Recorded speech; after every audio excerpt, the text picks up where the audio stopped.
Welcome to Shubham foundation classes. आज हम पढ़ेंगे ग्रेविटेशन चैप्टर क्लास 9 का उतना ही पढ़ेंगे जितना इस बार आना है 2021 में।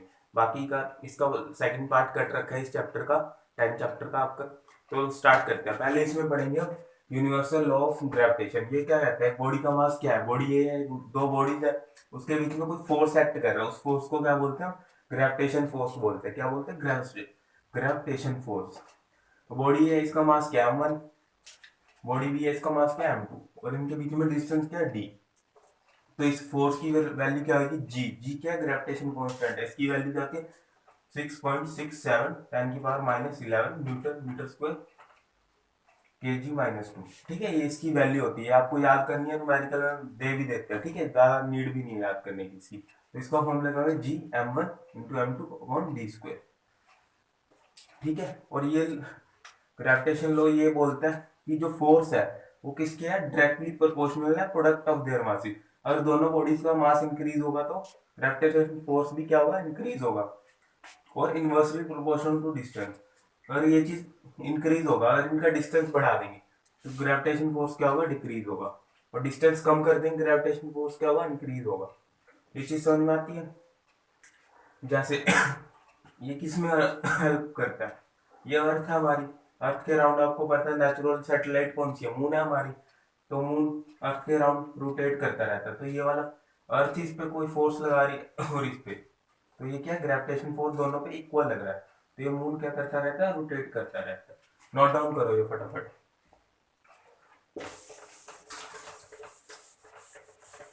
फोर्स की आपको यूनिट तो पता ही क्या होती है, फोर्स की न्यूटन होती है। तो इसकी भी क्या होगी, न्यूटन होगी। इसकी क्या होगी, न्यूटन होगी। और फोर्स का फॉर्मूला मैंने पिछले चैप्टर में पढ़ाया था, मास इनटू एक्सेलरेशन होता है। बट यहाँ पे क्या हो जाती है, एक्सेलरेशन क्या लग जाती है, जी क्या होता है, एक्सेलरेशन ड्यू टू ग्रेविटी। कोई भी ऑब्जेक्ट है, कोई भी ऑब्जेक्ट है, वो फॉल क्यों करता है अर्थ के। अब मैंने ये पेन है, पेन नीचे गिराऊंगा तो फॉल करेगा नहीं, नीचे क्यों आएगा क्यों आएगा, जी की वजह से। यहाँ क्या लग रही है, ग्रेविटी की वजह से। इसकी वजह से, ग्रेविटी की वजह से, एक्सेलरेशन ड्यू टू ग्रेविटी।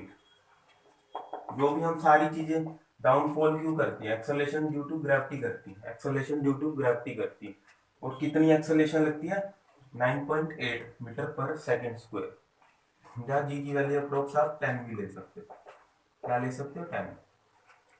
ऐसे ही ये चीज है, इधर क्या होगी, पॉजिटिव। अगर मेरे को कोई बॉडी को ऊपर जाना है पर एक्सेलरेशन तो ऐसे लग रही है, तो मेरे को ऑपोजिट में फेंक रहा हूं मैं बॉडी को, तो एक्सेलरेशन क्या हो जाएगी, माइनस हो जाएगी। उस बॉडी की क्या हो जाएगी, माइनस। जी की वैल्यू क्या आ जाएगी, इसके लिए माइनस आ जाएगी। नोट डाउन करो फटाफट।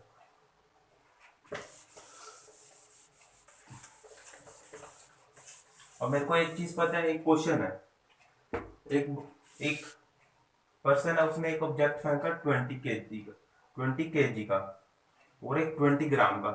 कौन सा वाला पहले फॉल होगा, दोनों पहले फॉल होगा। देख के बताओ, जल्दी जल्दी सोच के बताओ।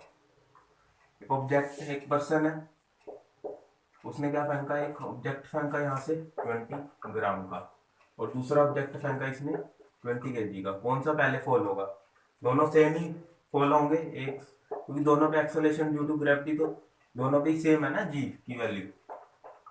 तो कोई रिलेशन होता नहीं इनका, मासिस का तो कोई रिलेशन होता ही नहीं है, मासिस का तो कोई रिलेशन नहीं होता। ठीक है, फटाफट नोट डाउन करो, फिर हम नेक्स्ट करेंगे, नेक्स्ट कंसेप्ट करेंगे। अब मेरे को पता है अर्थ पे कितना फोर्स लग रहा है, ये इसकी वैल्यू क्या है, ये अर्थ का मास हो गया, ये अर्थ पे ऑब्जेक्ट का मास हो गया अपॉन उनका डिस्टेंस r²। अब फोर्स क्या लगेगा अर्थ पे, मास इंटू जी। कोई भी बॉडी होगी, बॉडी का मास इंटू जी। तो जी की वैल्यू निकाल लेते हैं, आप पुट कर देते हैं।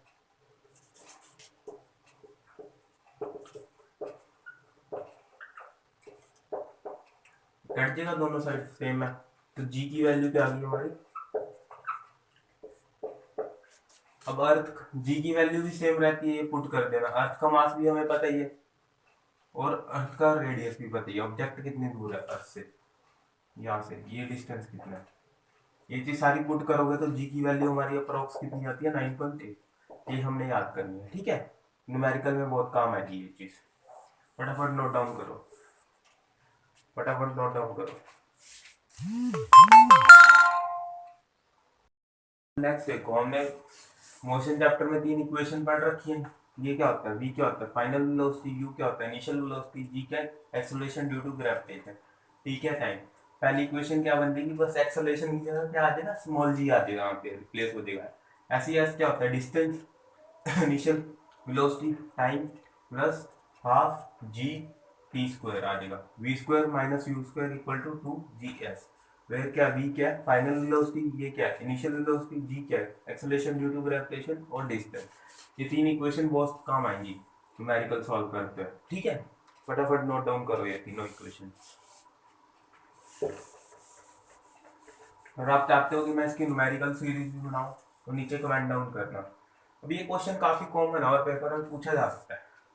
हमें जी का फॉर्मूला तो हमने निकाल दिया था, capital G upon mass of earth upon are square distance. तो जी क्या हुआ, इनवर्सली प्रोपोर्शनल हुआ रेडियस के। तो हमें पता है इक्वेटर का डिस्टेंस ज्यादा होता है एज कंपेयर टू पोल्स। तो ये इनवर्सली अगर ये चीज डिस्टेंस इंक्रीज हो रहा है तो जी की वैल्यू यहाँ कम होगी। तो इक्वेटर पे जी की वैल्यू क्या होती है, कम होती है as compare to pole. As compare to pole equator पे जी की वैल्यू क्या होती है, कम होती है। पूछ लेते हैं अर्थ पे जी की वैल्यू सबसे ज्यादा कम कहाँ होगी, कहाँ पे होगी, इक्वेटर पे होगी। कहाँ पे होगी, इक्वेटर पे होगी। और क्यों होगी, क्योंकि इक्वेटर का रेडियस ज्यादा है और हमें पता है जी क्या इनवर्सली प्रोपोर्शनल है आर स्क्वायर के डिस्टेंस के, इसलिए ये समझ में आती है। अब हम इस चैप्टर में पढ़ेंगे मास। मास क्या होता है, किसी भी बॉडी का हमेशा सेम रहता है, ठीक है। मास जैसे 10 kg, किसी भी बॉडी का मास है ना, कितना उसका मास है, वो चीज वो हमेशा क्या रहता है, सेम रहता है। और इसमें एक ऑपोजिट उसके टर्म क्या है, वेट है। क्या है, वेट है। वेट क्या होता है, वेट का फॉर्मूला क्या होता है, डब्ल्यू से डिनोट करते हैं, इसका फॉर्मूला क्या होता है, एम इंटू जी। एम इंटू जी, ये क्या होगा, चेंज होगा। क्यों चेंज होगा वेट, क्योंकि मेरे को पता है जी की वैल्यू क्या हो रही है, चेंज हो रही है। अगर जी की वैल्यू चेंज हो रही है तो वेट भी चेंज होगा, क्योंकि डिपेंडेंट है जी पे। वेट क्या है, जी पे डिपेंडेंट है, इसलिए वेट की वैल्यू क्या होती रहती है, चेंज होती रहती है, ठीक है। फटाफट नोट डाउन करो। तो इसी क्वेश्चन में आ जाते हैं। तो वेट कहाँ ज्यादा होगा, ऑब्वियस बात है वेट कहाँ ज्यादा होगा, एट पोल ज्यादा होगा, क्योंकि जी की वैल्यू वहां ज्यादा है। क्योंकि यहाँ पुट करोगे वेट का फॉर्मूला क्या होता था, एम इंटू जी। तो जहाँ वैल्यू ज्यादा होगी उसका as compare to weight of equator. इस समझ में आती है, तो अब ठीक है, ये चीज आती है समझ में। फटाफट नोट डाउन करो। और जो जी की वैल्यू अर्थ पे क्या होती है, इतनी 9.8 होती है, और मून पे इसकी वैल्यू क्या हो जाती है, जी अर्थ की से डिवाइड बाय 6 हो जाती है। अर्थ से 6 गुना कम होती है, मून पे 6 टाइम्स कम होती है, ठीक है। ये फटाफट नोट डाउन करो।